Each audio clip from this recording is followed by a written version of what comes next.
नमस्कार मंडळी. चला तर आज आपण करतोय फ्लावरची भाजी. माझी पद्धत वापरून तुम्ही फ्लावरची भाजी कराल तर ही पद्धत तुम्ही कधीच विसरणार नाही. लहानापासून मोठ्यापर्यंत सगळे आवडीने खातील.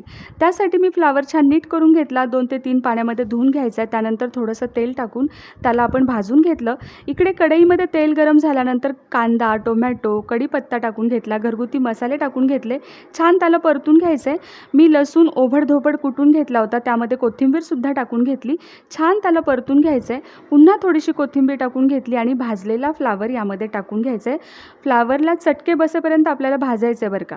त्यानंतर ही फ्लावर मस्त मिक्स करून घेतली. एकजीव होईपर्यंत आपल्याला परतून घ्यायचं आहे. त्यानंतर पाण्याचा शिंतोडा द्यायचा आहे आणि याला वाफेवरती मंद आचेवरती 15 ते 20 मिनिटासाठी आपल्याला शिजवून घ्यायचं आहे. पाण्याचा वापर न करता आपल्याला ही भाजी शिजवून घ्यायची आहे. कशी मस्त झाली आहे ना ही भाजी. नक्की तुम्ही सुद्धा करून पहा. व्हिडिओ आवडला असेल तर लाईक, कमेंट, शेअर करा.